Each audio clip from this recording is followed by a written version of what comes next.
好，大家好。我们节目上架的前一天呢，台湾的野生动物大游行为野生动物而走这个游行呢，正巧结束啦。那究竟结果如何呢？正在录制节目的当下的我们是当然不知道啦。对，但不过啊，就在我们录制节目的当下，有另外一个国际上的重要会议才刚刚结束。今天呢，就让我们来聊聊第16届联合国生物多样性公约缔约方大会 CBD Cup 16吧。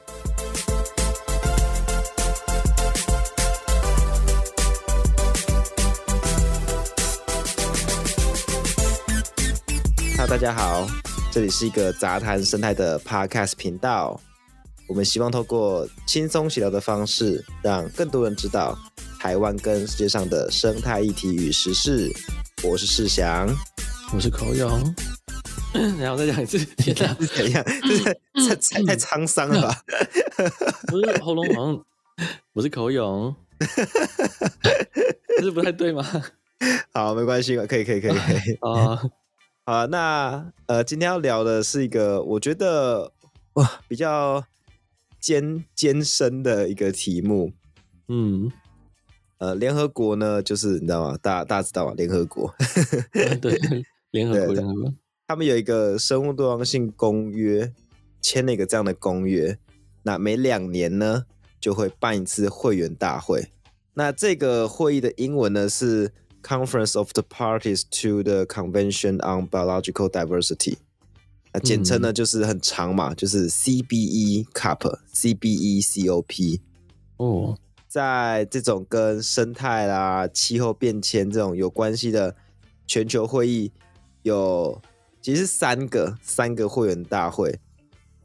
除了这个生物多样性公约，还有另外一个是那个全球气候变迁会议。然后第3个是跟荒漠化有关系。荒漠化就是如果现在有学生在听，就会听过这个词啊，就是草地啊什么的变成沙漠，然后再也变不回去的那样，叫荒漠化。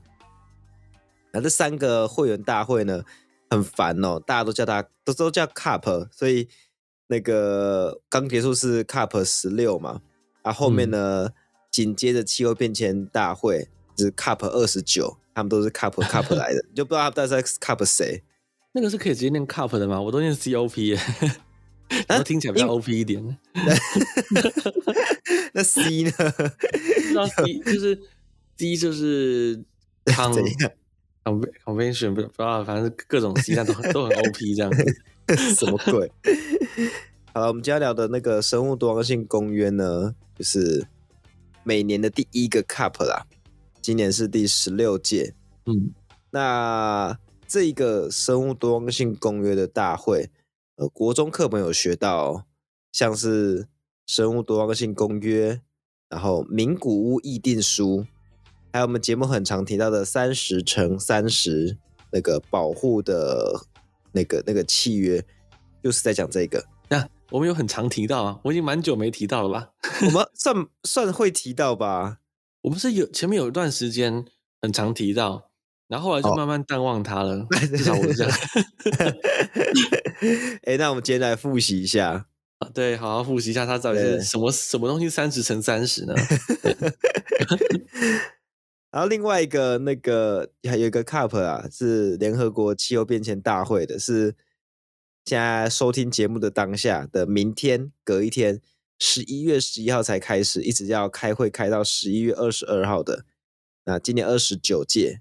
也是国中课本有上过哦，像是那个京都议定书，还有巴黎协定，对，都是在指这个大会。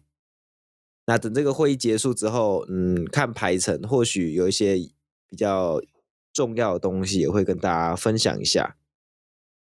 那今天讲的这个生物多样性公约的会员大会呢，上一届也就是第15届，我们节目有报过哦。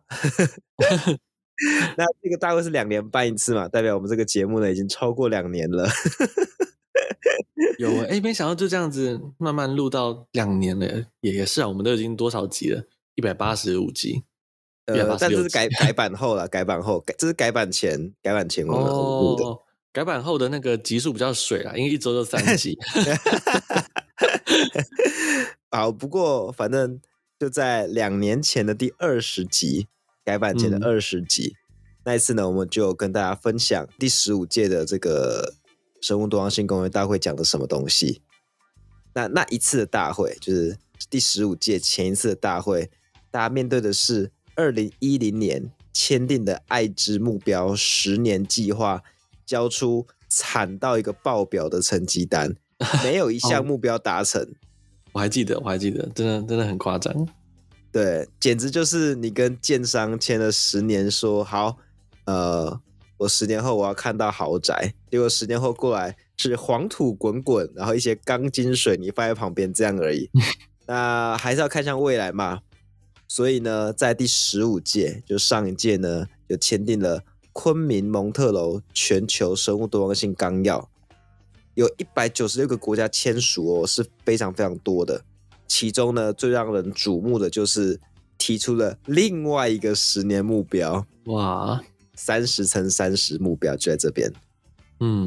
那上一次的目标啦，就是那个爱知目标，其实不是完全全军覆没啦，有少数这个区域性的细项有达标，但是就那些达标大项目都没有达标，所以你几乎可以说，在全球对环境变迁危机的这个怠慢以及这个经济开发的竞争之下，这个目标啊，如果没有对国家的约束力还有制裁力的话，很多国家到最后就会呈现一个摆烂或装傻的状态，这很正常。那么要到什么时候才会有转机呢？其实针对这种没有约束力的目标啦，搞不好真的要等到那些气候灾害已经开始造成严重的经济损失，要到这种地步的时候，可能才会让一些国家自动自发的动起来，而比较没有蒙受损失的国家，它就是还会继续摆烂的。我觉得真的会。我现在听就是其他跟生态圈没有关系的人在聊这种气候变迁啊，或是这个地球快要完蛋这种事情，我发现有一派言论是指向移民火星，就他们没有想要修复地球了，他们就是用完就丢掉那种感觉。哦，对，甚至还有一派更夸张，他们会说那个气候变迁是假的，我不觉得，我忍受不了。但它就是生长在比较还没有承受那个第一波气候变迁的那个就是极端气候的地区，然后讲这种风凉话，说我没有觉得太热太冷，我承受不了啊，还好吧，这样有这种说法一直存在。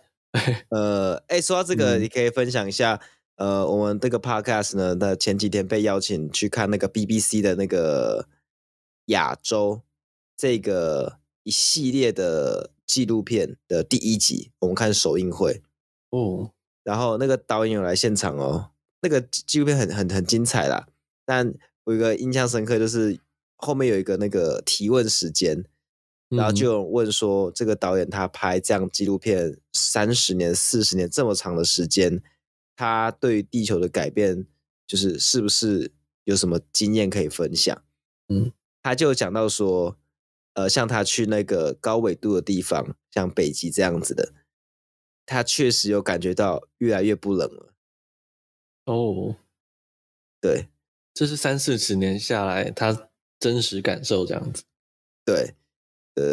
所以住在这个低纬度地区的我们呢，刚好如果又是在比较富裕的国家，那你就躲在冷气房，那当然就没什么问题。可是，在高纬度地区，然后又是比较不富裕的国家，那其实那个冷变热就会变得就很明显，热变得更热，我觉得这个大家相对而言还好，可是冷变热这个是很明显的。哦，对，其实你当然不能说什么。我还能忍受，就是一定代表没问题。它有时候这个异常，你能感觉到对于整个生态环境就是很大的冲击了。对，所以我们回来讲这个生物多样性啊，就这些东西对动物们对生物多样性的那个影响。我先为大家复习一下这个30×30的目标是什么啦。简单来说呢，就是要保护世界上30%的海洋跟30%的陆地。那比较具体一点的项目，包括上一次会议有提到啊，就是要保障原住民族在保育生态时有更大的决定权跟声音，还有他们创立了一个生物多样性保育基金，它目标是要在2030年筹措到2000亿美元的这个，它叫做全球生物多样性框架基金。那其中有一部分呢是要由富裕国家是给那个贫穷国家的。那多少钱呢？就在这2000亿当中呢，希望在2025年有200亿美元，然后到2030年有300亿美元。哦，很不容易耶，其实很不容易。对，大家记住这个数字很不容易，后面知道。对，嘿，好，好，没关系。那我们继续回顾上一次的那个会议啦。当时呢有一个创举，就是那次会议是有史以来最多私人部门参与的记录。好一点的解读呢，也可以说是在这个地球村之下啦，大家已经开始不会只靠政府部门来做这些事情，而是连民间力量一起注入。但是在实际的层面上，这究竟有多少帮助，其实也是未知数。对啦，那我觉得他们私人部门的参与到底有多少帮助，还有他们到底实际上会形成多少力量，我很难讲。毕竟在上一届的时候已经开始，就是全球的趋势嘛，越来越多企业在追求这个绿色形象，而参加这种集会本身也算是一种对外声明自己有在落实企业的这个社会责任的一个做法啦。但最后的最后，这些企业在集会之后呢，是否有在公司目标上做出改变或实质的行为的改变，我觉得还是真正重要的。不然就只是去参加这个活动，然后帮公司或企业刷了一个好看的经历，就是拍了照片，我们有去参加这个，关注这个议题，这样就是参加这个议题这样其实就是一种增加绿色形象，但是实际上没有作为的一个做法。怎么讲的，很像是那个高中生参加营队，然后拍个照片放进备审的感觉。还有那个研讨会魔人他其实涉猎的只有搞不好只有鸟类，但他什么研讨会都去，他打卡拍照的时候来听这个，然后来看这个。你说我们有一位讲师把那个研讨会的那个名牌全部拍成照片放到那个备审后面。但我觉得研讨会相对还算好啦，就是你去学个新知就还好，但是这种集会是真的需要你有作为做出改变的，不是去听一听就好这样。对，当时会议结束呢，也有留下一些隐忧啦，像你说保护30×30的这个陆地跟海洋，但是怎么样的程度叫保护？那怎样的又叫做破坏？然后要保护什么地方？那各个国家呢要分担谁负责多少，这些都没有定论。然后基金的设置一样也有问题哦，就是到底各个国家要出多少钱，然后出来的钱这个经费要怎么利用？再来是如果签约国就是愿意付钱的国家太少，那怎么办？这些都是悬而未解哦。对啊，而且其实你说真的，全世界30%的海洋，你光是公共海域加起来就快到了，那大家就觉得不太需要动了。公共海域不要动就好啦，这样子。但这就变成让大家有个摆烂的机会，你必须要把它定义清楚，公共海域要怎么做？对，然后什么叫保护嘛？放着不管是不是保护？对，放着不管能算保护吗？对啊，这样子也是，我觉得要定义清楚。对，好，那我们现在快转到2年后，也就是几天前刚结束的第16届会员大会啊。我们刚复习了上一届，那究竟这一届大家交了什么成绩单呢？以及各项目标有没有更明确的行动方针？那今天这一集啦，因为讨论的点真的是有点多啊，所以我们只讲几个我们觉得比较有意思的。先说比较好的部分呢，首先是在这个公约当中啊，正式承认了原住民族跟非洲人后裔是生物多样性保护的主角。他们是在公约上就确实改了规定加入这一条的，而且承诺就之后的决策呢都会把原住民族考量进去，同时呢也决议要为原住民成立一个附属机构。这个附属机构呢未来会为原住民提供参与生物多样性决策的空间。那这个决策拍板定案当下，这个全体是拍手叫好的。然后代表原住民发言的这个发言人呢，也表示，到了今天啊，是他们努力了30个年头的心血。那我这边补充一下，很多人会想说，这个原住民到底是什么个定义法？像在台湾，原住民就是这16族嘛，现在还是16族吗？我不知道。然后16族就是像泰雅族啊、卢凯啊这些民族。然后一般在台湾，大家不会觉得汉人是原住民，但是这个定义啊，就会让大家觉得很奇怪。那在中原一带的汉人那边，就是汉人的起源地嘛，那边的汉人算不算原住民？他们有没有自觉那边的森林跟栖地的这个决策权？有吗？那同理呢，在德国的日耳曼人是不是那边的原住民呢？他是不是算在这个框架内？但其实不是的哦。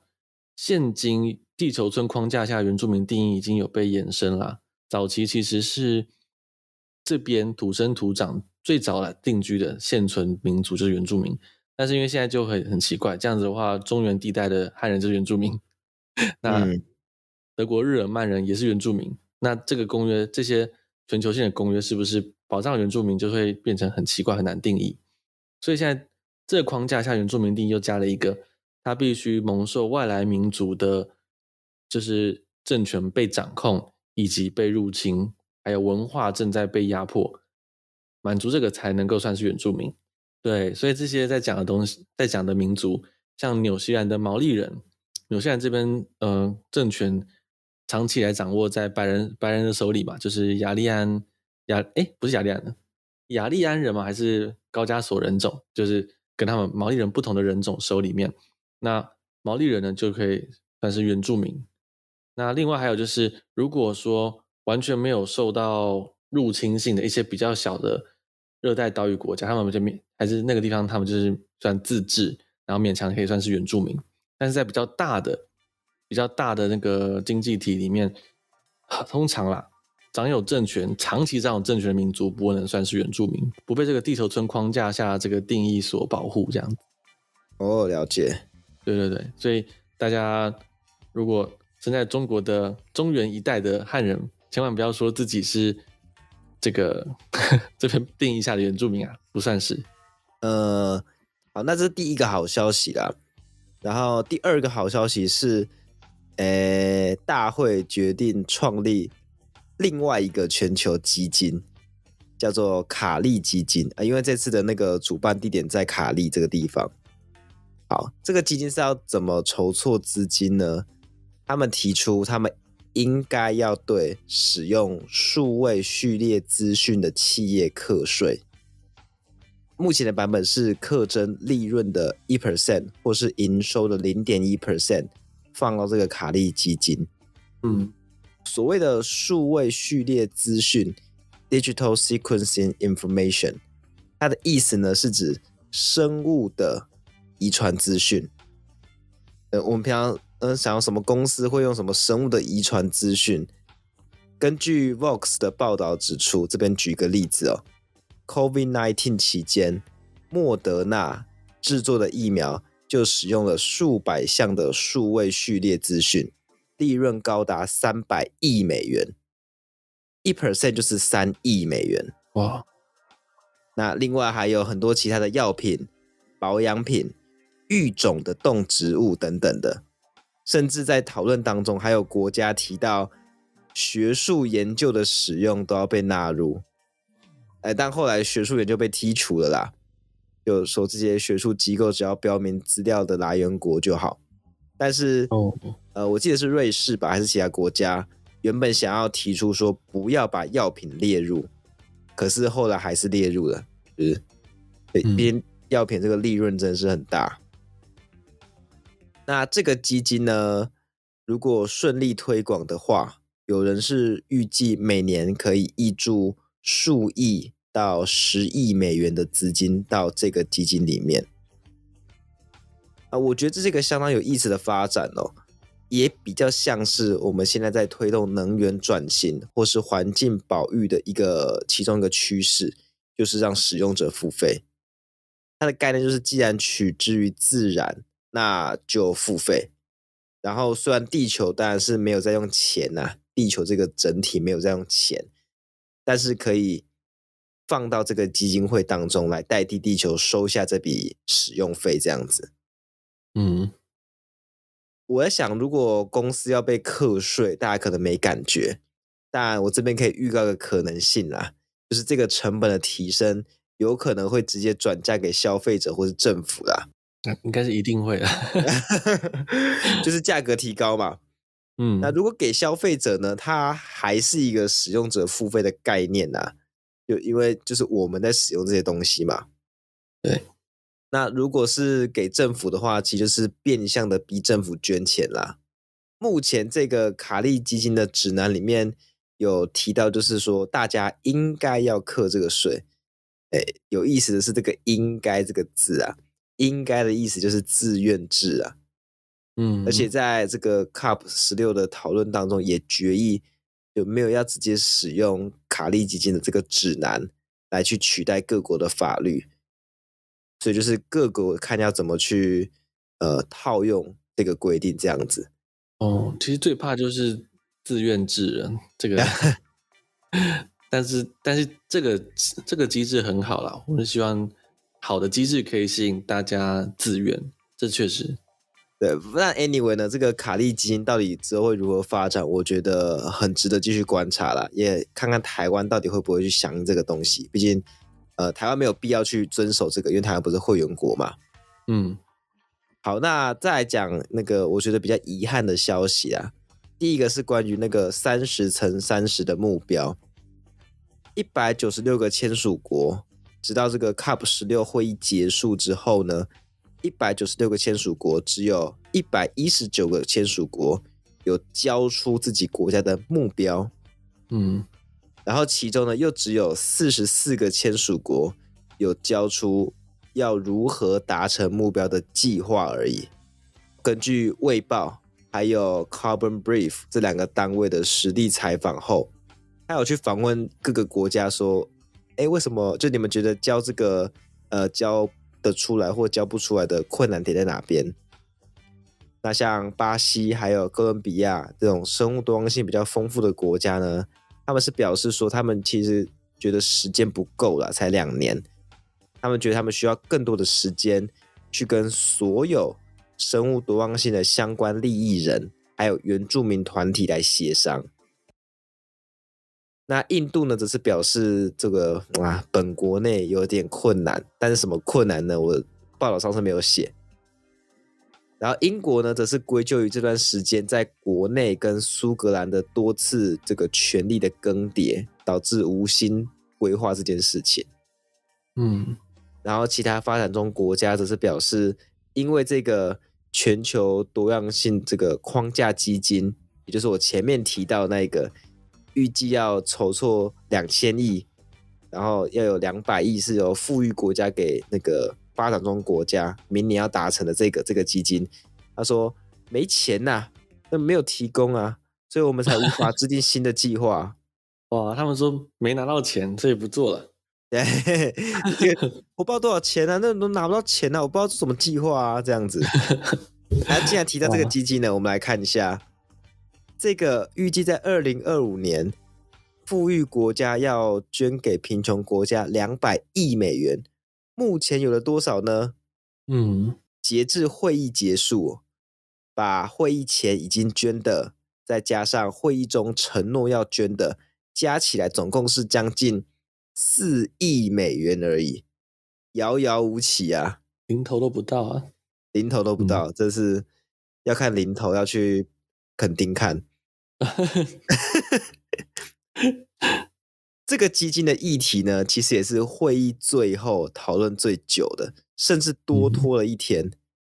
那最后呢，因为在多拖的那一天，很多人都先跑了，导致参与会议的人数不足法定人数而无法表决。最后这个基金的议题呢，就得往后延宕。不过这个先跑，大家不要觉得都是坏的啦。有些国家就是它是贫穷国家，然后他没有办法负担改机票的钱，才只能回去。我觉得这边这个结论呢，也回扣到为什么我在听到上面那个卡利基金的概念，我觉得很重要。你看，光莫德纳这样就要被课3亿的税，3亿直逼这4年来所有全球生物多样性框架基金的总金额。然后这边最后也提醒一下大家，就是我在看到报道的时候，我发现有一些很新奇的各式各样的金融商品，打着生物多样性点数或是生物多样性补偿之类的名义，这个要请大家深思熟虑啦。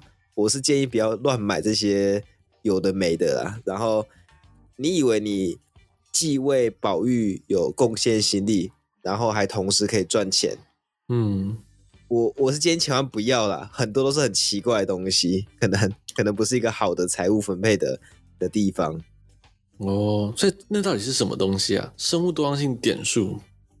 这个太复杂了，我们今天时间有限，就对，我们这个关于这个话题呢，我们未来再做一集给大家。没关系，没关系。对，如果大家有兴趣再跟我们讲，我们再做一集。那讲一下其他一些比较可惜的东西啦，像是那个他们有一段时间讨论30×30的检核标准，那其中呢，珊瑚覆盖率这个标准被移除掉了，就等于是在这个30×30的这个检核标准当中，没有跟珊瑚礁有关系的标准，所以蛮多人是觉得蛮遗憾的。那还有另外他有在讲什么推动生物多样性主流化，讲的跟没讲一样。就是有在推动啊，越来越多民众关注，但是有时候政府一些力量比较大的政府跟企业没有作为，那又能怎么办呢？不是，他没有讲具体要干嘛，他只有说我们要推动生物多样性主流化而已啊。这个本来就是一个口号啊，这个怎么可以拿来当目标呢？那没有啊，你要推动这个东西，你就要一些比较实际的东西啊。对啊，就是没有，不能只讲这个。对。然后他有提到一些无为不为啦，还有一些项目，他甚至最终只有一些就是自愿性参与的结果，就等于就是没有实际讨论东西，也没有严格的规定这样子。我觉得到最后啊，最难的还是这种到底要怎么样去推动栖地的保留跟保育，要怎么做？因为你这样子会直接限制到这些国家的发展嘛，所以目前看来还是缺乏一个约束力，跟一个应该说是一个有效的约束力，又合理的约束力，去逼大家做到这些目标。那现阶段看起来，对开发中国家来说，就是没有开发中国家要带头做啦，因为他们在做这个经济的竞赛嘛，在开发的竞赛，所以谁带头好像谁倒霉，谁带头就等着经济就被别人超越了。所以有时候我会觉得保育这件事情对开发中国家来说可能还比较遥远了。甚至当已开发国家像英国、日本用他们已开发的这个位置去要求这些开发中国家的时候，又显得不怎么公平。对，这个在会议当中也有提到，就是他说很多那种富裕国家，他们都没有展现好的领导风范啦，对，就自己没做好。好，那对于这届的那个生物多样性公约会员大会呢，其实所有全世界的相关团体都非常看重啦，因为这个毕竟是在10年前那个爱之目标大爆失败后，下一个目标的第一次期中考。在爱之目标的惨败之后啊，其实大家目前普遍都认为这一次的行动有可能就是全球生物多样性的那个衰败会不会导向万劫不复的转捩点。所以我们频道啦，我们节目作为这个我想应该是就台湾分享最多国际生态新闻的 Podcast 频道，即便这个题目可能是蛮严肃的，大家可能觉得有点无聊，但我们还是想要报给大家知道。而且台湾并不是都没有参与哦，虽然不是联合国的会员国，但这一次台达电是国内第一个以观察员身份参加这个生物多样性公约的那个 COP 的企业，是第一个参加的企业。而且他还发表在那个会议当中有报告，然后回来呢也有跟大家报告，就是说他们明年2025年要在台湾富裕1万株的珊瑚这个目标。所以台湾在这一场世界多样性的保卫战当中也是没有缺席的，我们至少也要知道一下这场仗的战况如何嘛。好啦，那我们今天节目呢就到这边告个段落啦。那喜欢我们的节目，还有关心这个世界生物多样性状况的听众朋友们呢，记得到各大 Podcast 平台给我们5星好评。对于我们有什么建议、想说的话，或是想听的主题呢，可以到资讯栏的表单，或是 Apple Podcast 的5星留言跟我们说哦。另外也可以追踪我们的脸书粉专生态杂谈。那就这个样子，祝大家上班上课加油啦，拜拜，拜拜。